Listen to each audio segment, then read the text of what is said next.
The name of this panel or conversation, we named Global Suppression Techniques. And when we were planning this festival, a lot of us in the Women's Front were talking about different techniques and arguments we meet as feminist activists. And we thought it would be fun to hear from sisters in feminism around the world if we meet the same resistance and the same arguments, or if they are very different. På norsk, hersketeknikker. It's a very known, what do you say? Most people in Norway knows what they are. Because a Norwegian professor and politician, Berit Aas, defined and popularized these master suppression techniques. Some call them domination techniques. They were originally formulated based on studies on how female politicians were treated in an environment dominated by male norms.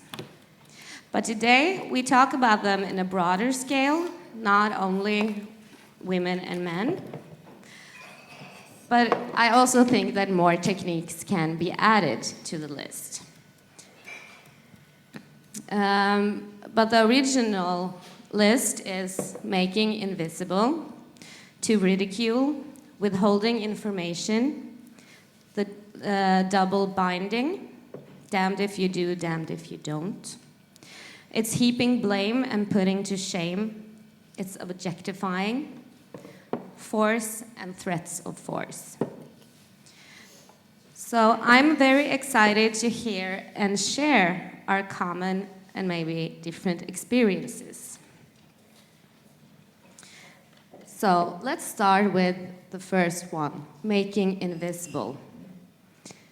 Do anyone of you want to share some thoughts on how feminists are made invisible? I'll go first. Yes, very often in the work that I do with victims and survivors of prostitution, many organizations keep advising them that you should change your name or you should hide your face when speaking to the public. So what happens is they become not human. Nobody can connect with them because they cannot see their face and their names are changed. And this has become a very good way of silencing them, because on the other side, the pro-prostitution lobbies and the pro-legalizing lobbies are getting the prostituted women and girls to come and speak on TV, on camera, to go and speak in front of big crowds. And they are winning the debate and the argument just because they are visible, whereas these women are sometimes patronized and told for their own good that they should change their name and hide their faces. So this is one of the things that I've noticed, and it's a big dilemma for an organization like Apne Aap, that, how do we deal with the victims and survivors when society is telling them that why do you want to revisit the stigma? Any other comments? Can I hold this one? Yeah, Okay, we'll just do this one. Okay.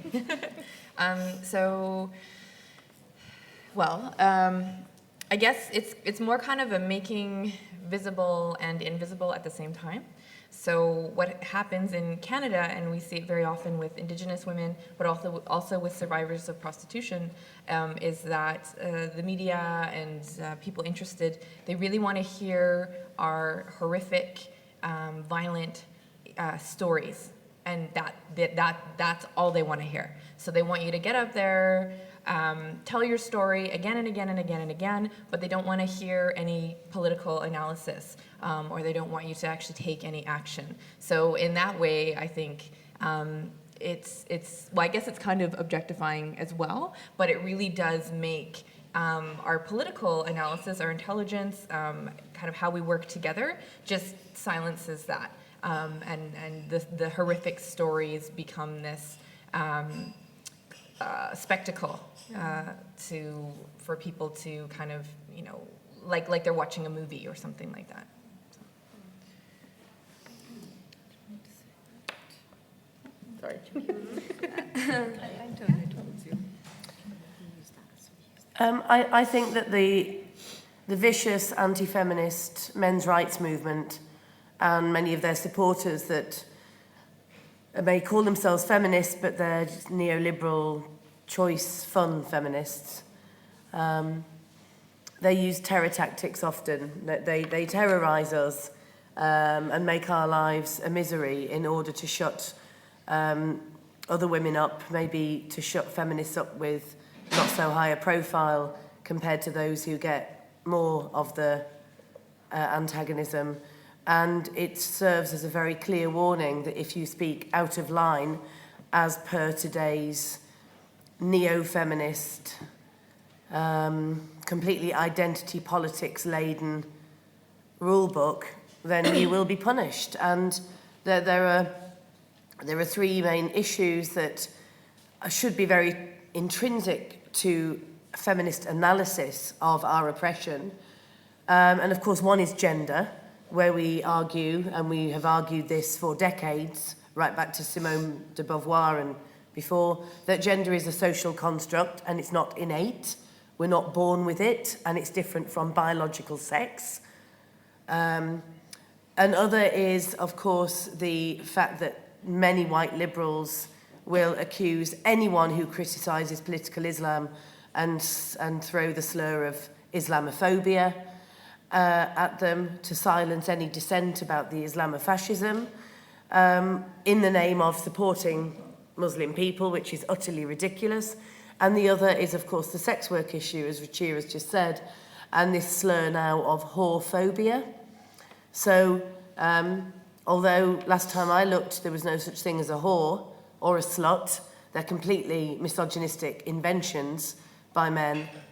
But now we have slut walk, which is cooler than victim feminism, which is what they say we subscribe to. And they have an accusation of whorephobia, meaning that you're not a sex worker's rights supporter.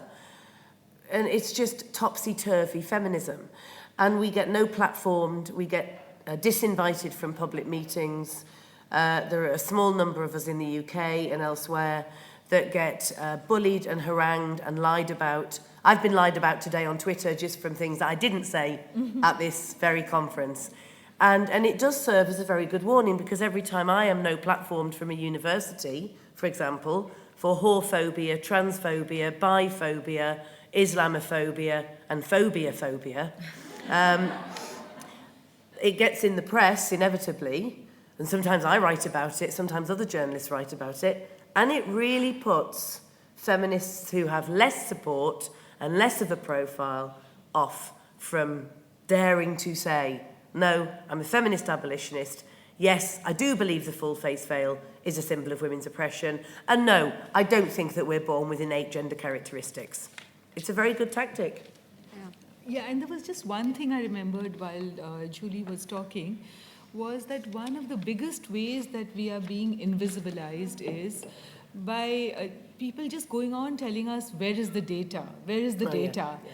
And this is the strangest thing, when we can see lines and lines of women in plain sight and little girls lined up in red light districts across the world. In every city, you can go down to any red light district and see women and girls lined up.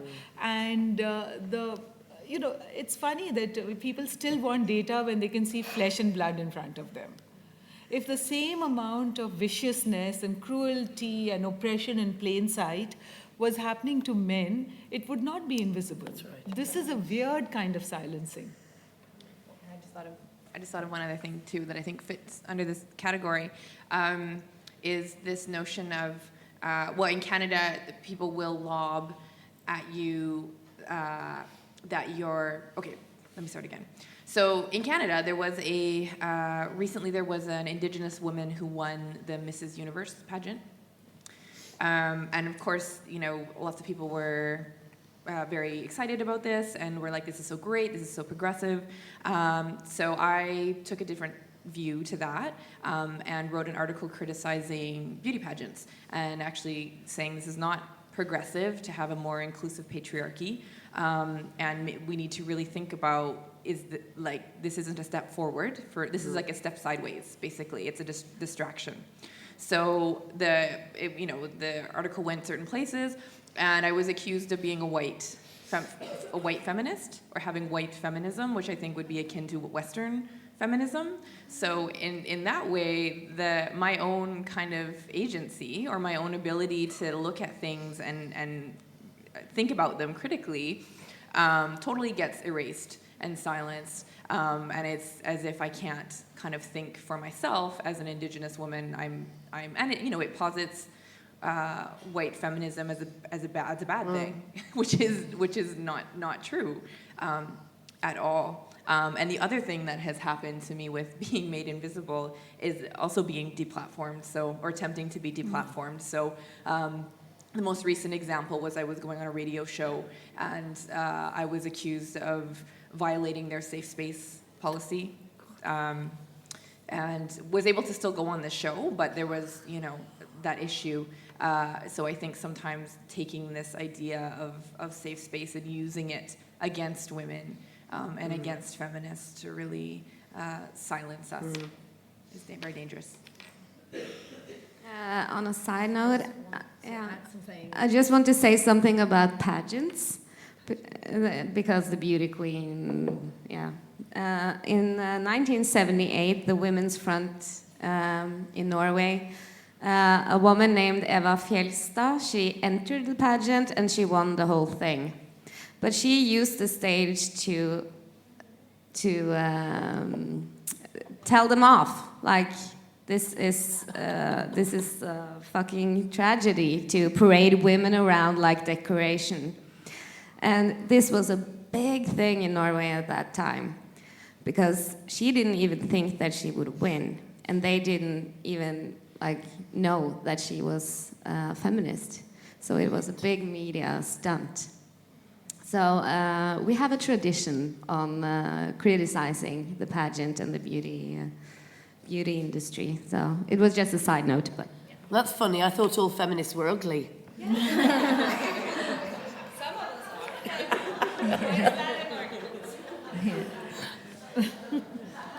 I think I also like that, as an additional to what all my friends said here, is also there's a social stigma and response for women who actually talk about feminism or women's rights from their friends and social societies, their colleagues, or and then they kind of rather are either they're ugly, or they're either they have to be lesbian or gay, or not capable if you're talking about women's rights or feminism. Because I think clearly those people don't even know what feminism is about. They think it's just anti-man or something, which isn't. And also especially the women who are from ethnic minorities or from religious communities, they've been also demonized for their decisions of living their own lives, or maybe even having relationships with the people that they love or they decide to live with, and they could be sometimes even as far as being subject to honor killings by their parents, and then just because they have made a decision for themselves, not the father. But there was a very big tragedy a couple of years ago in London. A Kurdish father, his daughter, I think she was about 23, and then she married. She met this guy, and he was like, the father didn't want them to marry, and then she married him, and then the father called her. They said, okay, we'll just have a wedding for you if this is your decision. So she comes home. You might know about this. And then she comes home, and then she disappeared. Apparently, they were looking for her, and they couldn't find her. I think it was a court case. About a year later, they found actually the father and the uncle. They killed her, and they killed her in their own house. And the mother confessed later on. And they still don't know where the body is. He's in prison. The father is in prison now, but still they can't even find her body parts, just because she she just told her parents that she wants to marry or be with the person that she loves. And it could go to that strength that just for women standing up for what they want to do, that's as bad. she refused to be a man's property. Yes. Yeah. And there's one more way when women are invisibilized, and that's through the politics of clothes. I've lived in Iran, and I've also traveled a lot to France, and it is very interesting how in Iran women were told by law that they had to wear the hijab. And in France, they were told by law that they have to take off the hijab. And there were academics who kept arguing and arguing that, what about the agency of the women to put on the hijab or to take it off, rather than saying that there should be no laws and let women make the choice. Because, on one hand, there were feminist academics who were arguing that women have the agency to put on the hijab, ignoring the social conditioning of the girls who were told that that was the right thing to do in the name of duty or to be good girls or good women. But on the other hand, there was the law and they could do nothing else out of safety. And we also met women in Iran who were able to go to college and to take jobs because they could put on the hijab. So the whole thing became so complicated because the lives of the women, to be visible or invisible, was governed by law. And neither was right, because it should have not been governed by law. Takes me to the next thing, invisibilizing women and our causes in our language. Because here in Norway, we have had, in the 70s, we said men's violence against women, name the perpetrator. But in academia now, we talk about domestic violence and it should be gender neutral, or we just say violence against women. And I have noticed that this happens all over the world, and in many cases we never name the perpetrator. So what are your thoughts on the invisibilizing of women? Well, I think that there are some changes to our language that we need to really concern ourselves with. We spoke earlier today about the whole language of sex work, and how that completely turns the sex trade, the reality of the sex trade, on its head. But we also heard from our colleague in her excellent presentation about what's known now as grooming of girls and young women. And I would really prefer to call it child rape. Grooming is something, as far as I'm concerned, if you're a feminist like me, should take about 2.5 minutes in front of the mirror every morning. Right? Or when you take your dog to the dog parlour. Child rape is child rape, not grooming. And there are organisations that refuse to use the word pimping about young people and children because they say, well, pimp has been overused now, it's misused, pimp my ride, pimp my coffee, meaning to kind of make something look more exciting. And I say, no, we need to say pimping, not child sexual exploitation, but pimping and rape. And so that really concerns me. Domestic abuse is now domestic abuse. It's not violence from known men. It's not even domestic violence anymore. It's domestic abuse, which is why men can say, I'm a victim of domestic abuse, because they include things like nagging in it. Well, we know as women that if we are verbally abused within a heterosexual relationship, it's also there's going to be sexual and physical violence as well. But we know that men can use this just because we tell them that they haven't taken the rubbish out for 2 weeks. So that really concerns me, the language thing. And like I mentioned earlier, and I'll just mention it again briefly, especially in Canada, with the murdered and disappeared Indigenous women, it's a huge problem. So we talk about them like they just disappeared, that they just disappeared into thin air. Nobody knows who did it. So we're not naming the problem, which is that it's men who are murdering and abducting these women. And so that's a huge piece of the puzzle that's missing right now in the kind of popular discourse around the missing and murdered Indigenous women. Anyone else want to say anything about language? Just briefly, if I may, the word phobia, I think, has depoliticised hatred and discrimination and oppression.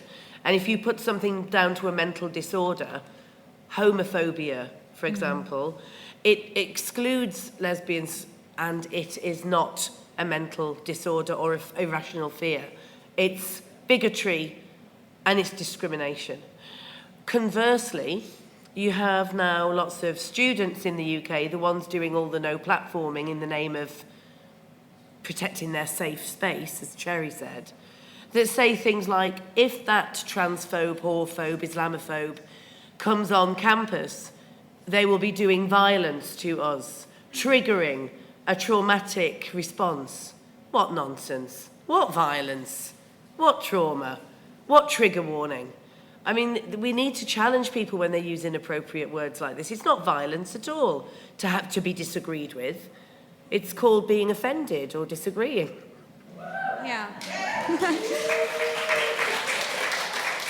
I very much agree with you on that, and I had a discussion last night. What is a safe room? What is a safe space for women or for anybody who is not a white privileged man, middle-aged man? There's not a safe space. And then he's not safe from us, let's face it. Yeah, that's true.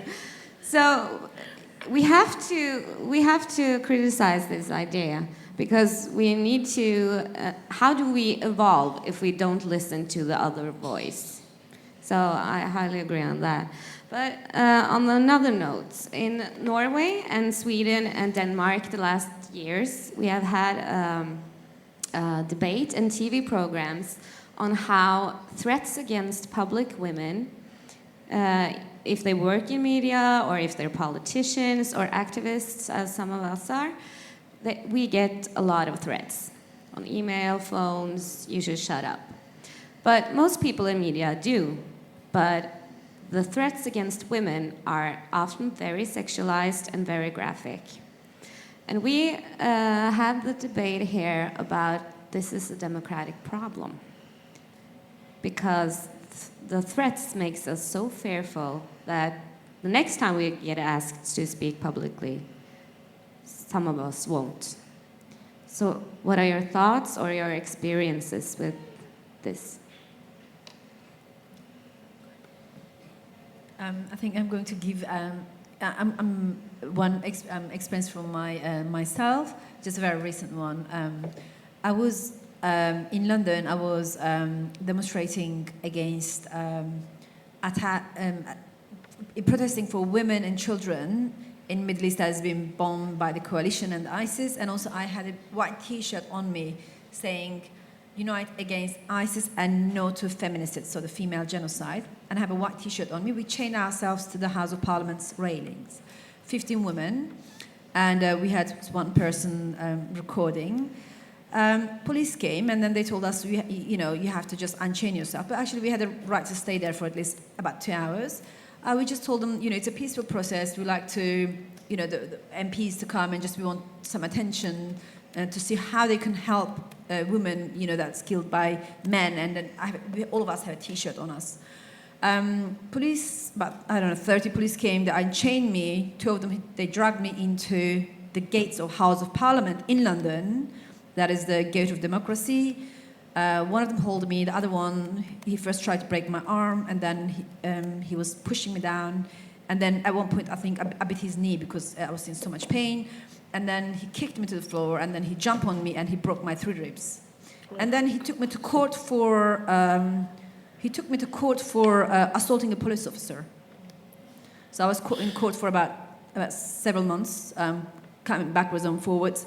Anyway, the good thing is he lost the case against me. So the only reason because actually somebody recorded every minute of it.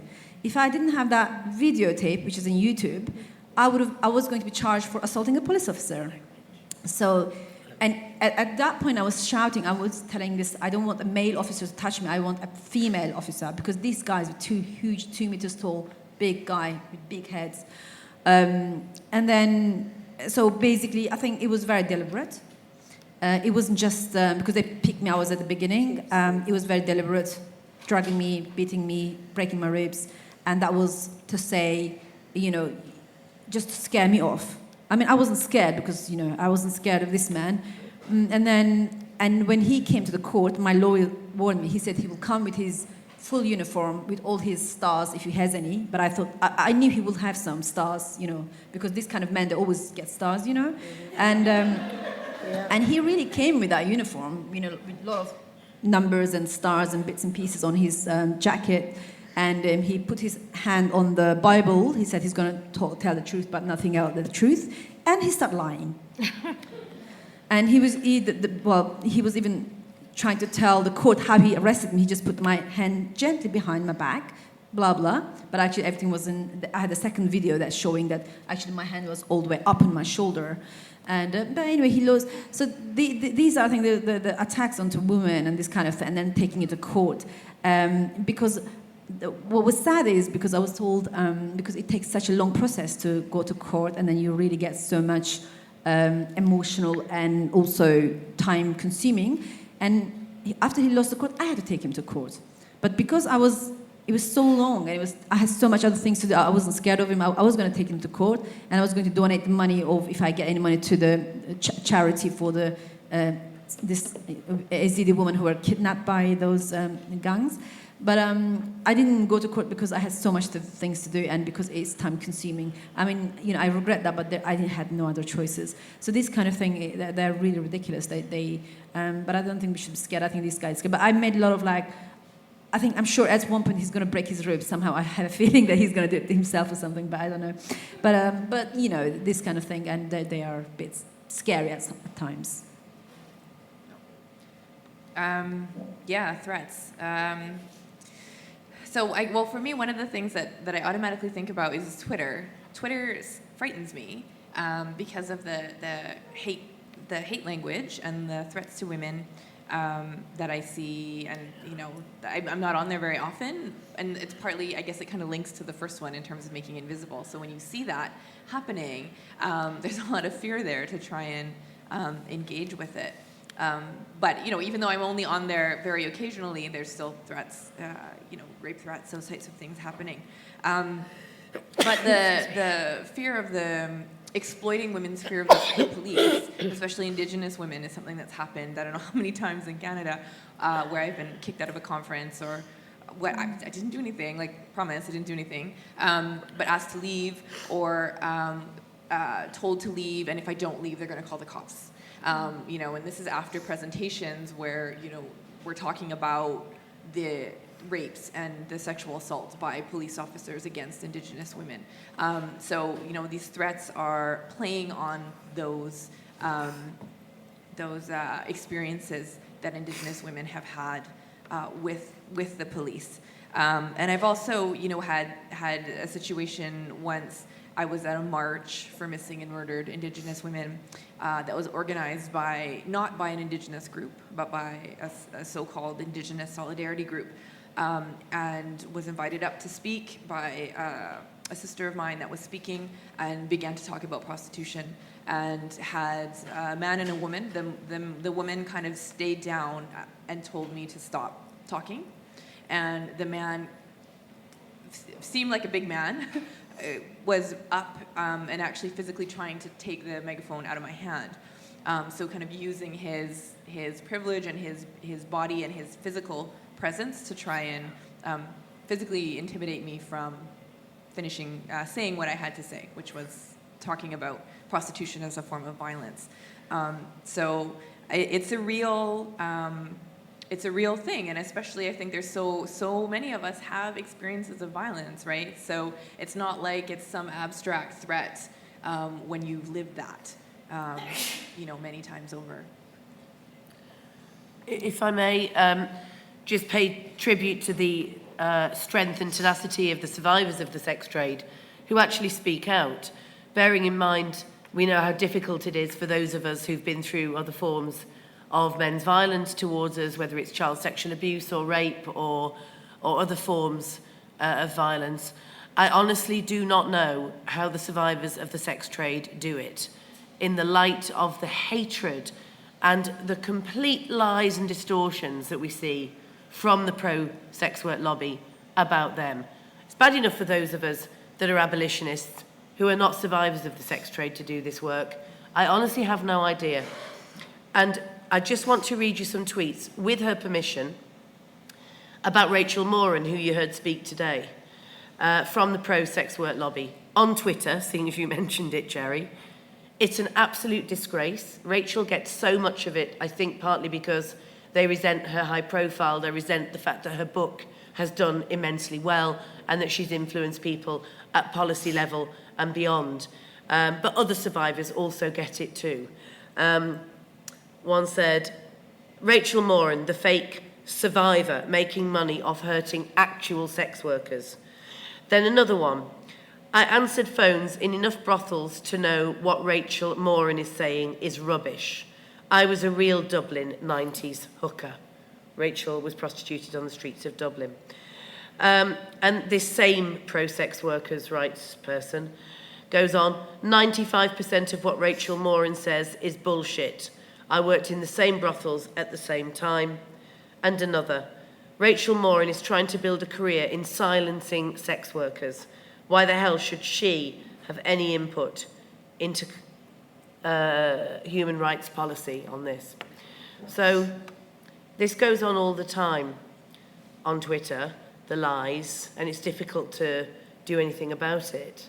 But what that means is that other people are really influenced by this who don't know. And it begs the question, doesn't it? If we're supposed to listen to the voices of, as they would put it, sex workers, which sex workers exactly should we be listening to? I think not the ones who publicly lie and defame survivors like Rachel. I don't know what we do about this, but I just think that I think, to be honest, we're going to have to start thinking about using the law, if we can. We're going to have to start thinking about pro bono lawyers, human rights lawyers, libel lawyers, defamation experts. And I always have thought that this is the last road that we should ever take. But why should we see reputations ruined, often leading to lives being ruined, and just sit back and do nothing when they're so powerful and they have all the tools at their own fingertips to use everything they can against us? I don't know what the answer is, but I'm moving more towards using the law against them. My own experience with safe space is something that we have to negotiate all the time, and it changes. So I have met victims of child sexual abuse and pedophilia who did not have a safe space inside the home, which should have been the safest place for them. And they had to figure it out. What would they do? Where would they speak up? How would they speak up? And then I have seen, the more public I've become against the sex industry, the more backlash I face. And just like Rachel, on the night that I won the award in New York at the UN, I was going to collect the award, and on WhatsApp I got a message saying, "Are you naked just now?" Literally when I was getting onto the stage. On the taxi there, it said, "Oh, you must be in New York with your bald head." And very often I get on WhatsApp and Facebook, I get little video clips. And earlier I couldn't understand what they were because they were so tiny, but beige looking. And then I realized it's a penis and two balls, and they were all pumping breasts. This is a constant thing that I get on virtual media. And then, of course, the more public you go, all of us have faced this, that we are doing it for publicity. Why are we saying this? Don't we have other things to do? So to trivialize the importance of what we are trying to do. And, safe space, as I mentioned, can also be negotiated. So like, for example, I was talking about the fact that when a knife was pulled out on me, the other women made the space safe for me by surrounding me. So the women's movement becomes the safe space then. Or, I, as a journalist, I was once covering the demolition of a mosque in India. And some people came and tried to strangle me to death because they thought I was Muslim. I had a hanky on my head. And I couldn't get the words out because they were squeezing so hard. But at that moment, that space wasn't safe for me. But I turned it into a safer space by going public about it. So I didn't let those people come and hound me and intimidate me and vandalize my car and try to do things on hate calls and stuff. I just went public and spoke to the media very openly about them. So I think safe space is what you negotiate. Yeah. Sorry. And I just want to kind of drive home the point, like what Ruchira was talking about. That's an unsafe space. Like your life is threatened, and thank goodness you're still here with us. Me going and disagreeing with somebody's viewpoint on the sex industry is not making an unsafe space. Yes, exactly. Right? Like, so there's been a conflation of disagreement with being unsafe, or disagreement with being disrespectful, when in fact we can very respect, and that really at the end of the day is how our movement has grown, is because we've disagreed with each other as feminists, and we've educated each other, and we've shared with each other, and this is how we've become stronger. So I think it's just such a terrible tactic to frame disagreement as an unsafe space when we have real life examples as women of being in life-threatening situations or being raped or being in actual spaces that are actually unsafe. Yeah.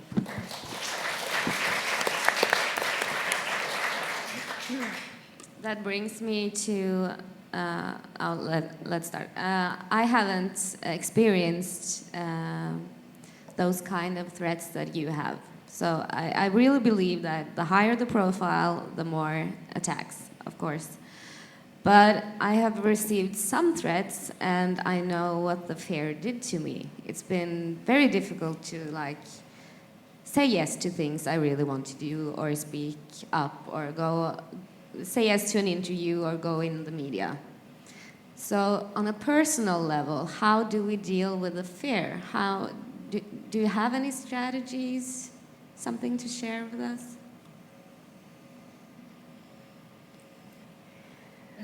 Yes, so one is, as I said, the women's movement. So actually overcoming the fear is the best, and speaking up, because then they know they cannot intimidate you. So that's overcoming the fear, or setting yourself free from fear, and not allowing shame to rule your life, because they will always try to impose guilt and shame and fear on you. That's the way of control, right? For the woman in the brothel or for a high-profile activist. What they're doing with Rachel, they're trying to say you're not the real hooker, or you were not really exploited. Now, where does the authenticity game end, right?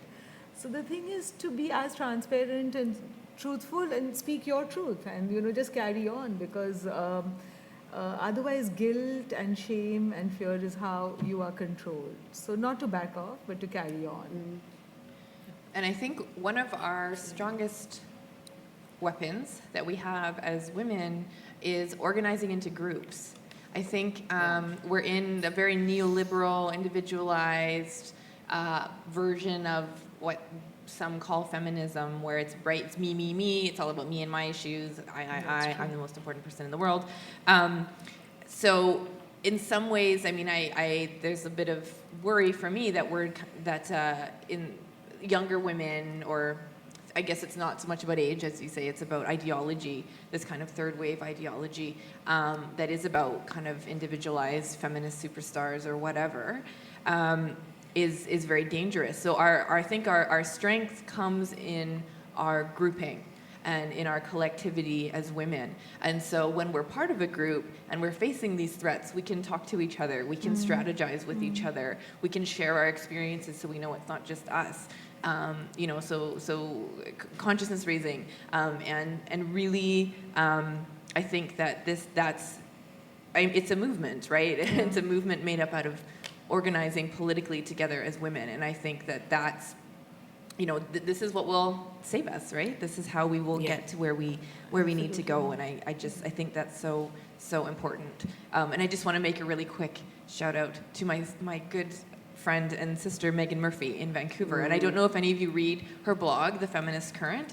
You should. This woman is a warrior. She gets so much vile, oh my God, this woman, she's so brave.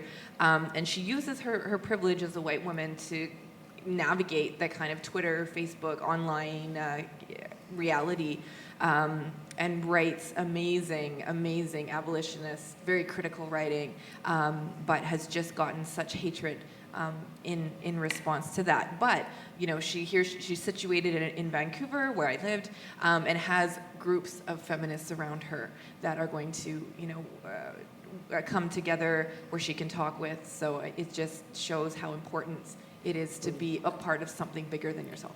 Yeah.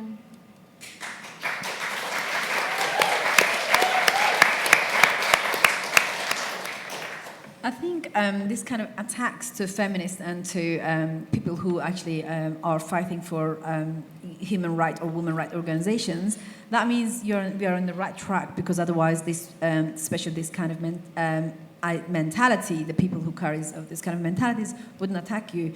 So I think like any other liberations of freedom or women's rights or children's rights or even animal rights defenders are being attacked. So it is kind of part of the normal process, I think, because you're not going to get something that the whole, most of the patriarchal society is against just very smoothly. I think we have to accept this as part of the deal. But I think the thing is, they have to know we are not intimidated. I mean, we have, it's dangerous even to drive a car or just cross the road. A car can come and hit you. But of course, we have to try to, I think, working together with all the women organization and the other organization against capitalism, against all these kind of liberties. We have to work together. I think that's a strength that we can repel these kind of people from attacking us. But this shows us we are on the right track. And just to add to what both of them have said, by forming a group and by sharing stories, what happens is that you do overcome the fear, the shame, and the guilt because you realize that you're not crazy, but the system is crazy. And that makes a huge difference. Right. Yeah, absolutely. I think we do need to be braver, though, and we need to look out for those women who maybe don't have the support systems that we do. In university, feminist societies at the moment, and these are relatively privileged women because they've got to university, and definitely in the UK, you now have to be pretty privileged to get there. I get contacted on a regular basis because of my no platforming experience, where they tell me things that happen in discussions in the feminist society, where they're screamed at that they're transphobic if they talk about exploring gender. They're screamed at about whorephobia if they say they support the Nordic model. And, one horrific example of a young feminist being punished recently was when she decided that the discussion of rape was really pertinent to the group, and she forwarded an article I'd written in The Guardian about the disgraceful low conviction rate and about women being blamed for being raped. And she forwarded it to the group, and instantly she was banned from her membership of the Feminist Society because she was transphobic and whorephobic, because she'd circulated an article I had written about nothing to do even with prostitution or gender or anything of that nature. And these stories come to me again and again and again. And so they're being silenced by this orthodoxy, it's crazy. I mean, it is actual craziness, where they talk about, as Cherry was saying, an unsafe space being disagreement. And the last time that I was challenged about my appearance at a university by this particular group of people, I was debating a pornographer who had given awards to porn producers who'd made pornography, for example, entitled exploitedafricans.com, about women from the Congo getting off a boat as refugees. And the strapline was, these women, these Africans, you can do anything you want to them. And another piece of porn that he'd made was parodying a very notorious serial rapist in London called John Warboys, who raped and drugged women in the back of his black taxi. The pornographer walked freely through the university as these idiots were screaming at me about my alleged this phobia, that phobia, and telling me that I'd created an unsafe space. What the hell is going on? This is like a combination of George Orwell's 1984 and Alice Through the Looking Glass. And we have to be braver, and we have to stand up and say, no, you are wrong, right? No, this is not feminism. And we will find our groups, if we're not in them already, because we find each other and support each other, even if we don't necessarily always agree on everything. Thank God we don't. I'm going to ask you a very stupid question because I want to hear your articulate voices on it. Why is feminism so hated? There's a really quick answer to that. Exactly. Yeah, that's right. It's the, you know, let's face it, it's the only oppression that anyone faces anywhere where you are required to love your oppressor. You are required. You are punished if you do not. I'm not saying it's the worst oppression. I'm not doing a hierarchy of oppressions, like it's worse than racism or it's worse than class oppression.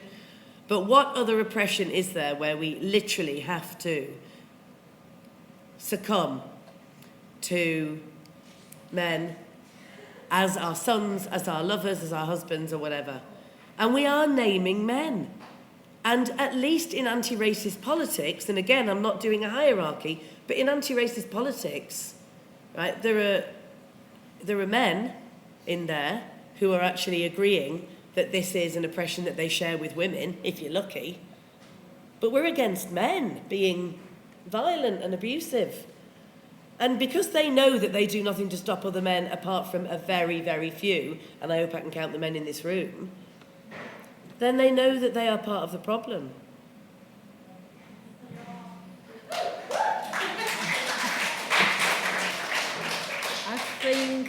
I think it is the oldest form of oppression.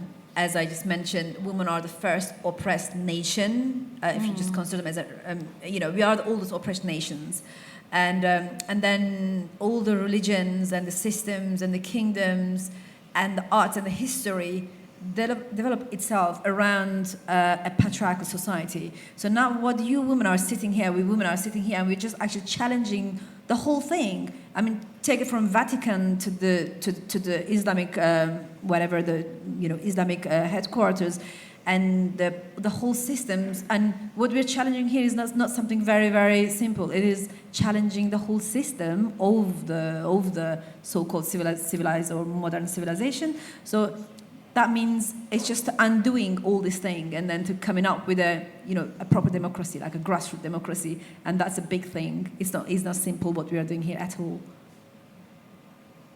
Right, I would agree. I mean, we're so hated because we're actually challenging something. We're actually shaking things up, and we're actually asking men to look at themselves and their privilege and their version of masculinity that they've created for themselves. So, I mean, I think when you're pissing off the right people, then you're on the right track.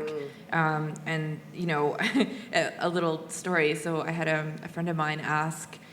He was at this event and there was a performance going on, and the woman was either nude or partially nude in this performance, and it was at a festival, like an open festival.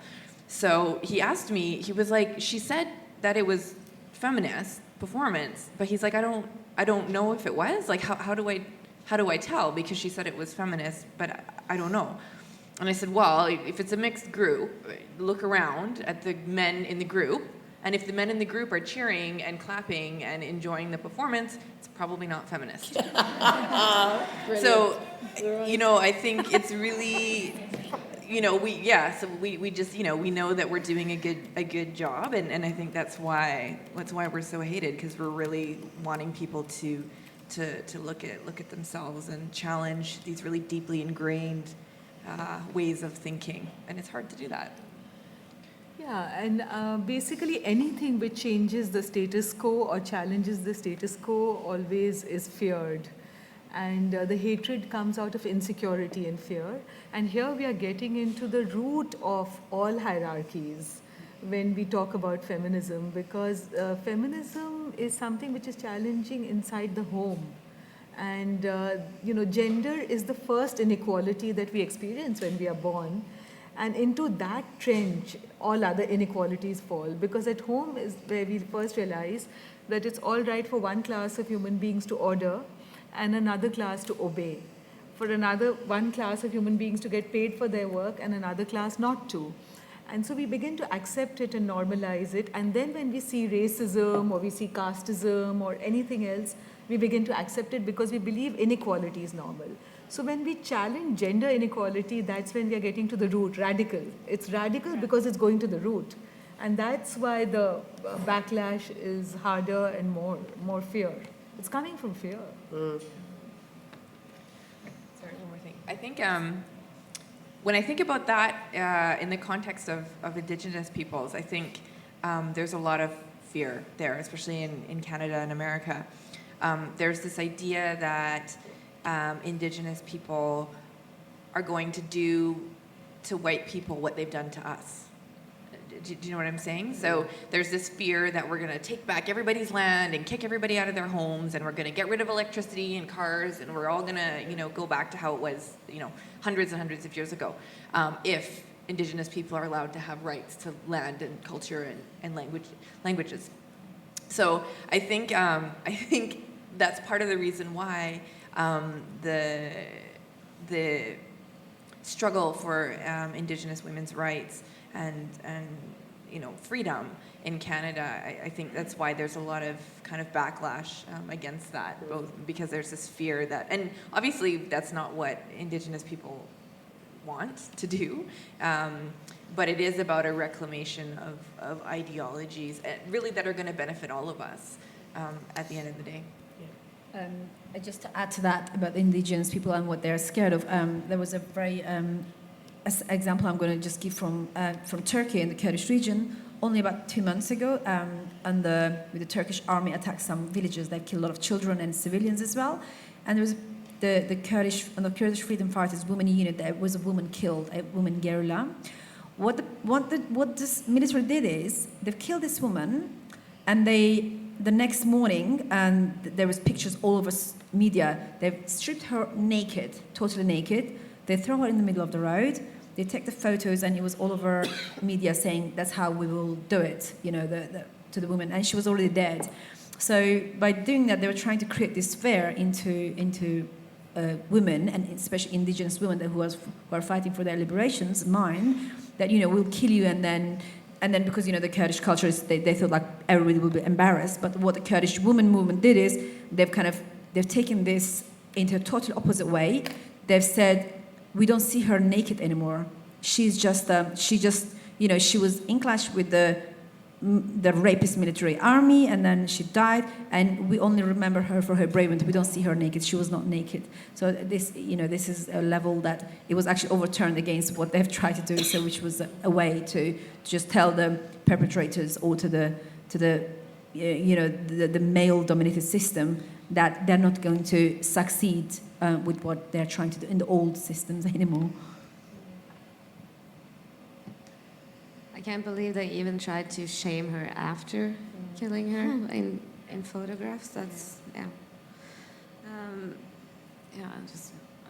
Here in Norway, we are told that we are equal. And most people, they believe it. So the most common argument we face here in Norway is that why are we focusing on equal pay when you should help the women in Afghanistan? Why are you focusing on rape when you should work on FGM? What are your thoughts about that? Because I find it to be a feminist and work on these issues in a country where everybody believes that we are equal, it's invisibilizing our politics and what we stand for. Do you have any comments on that?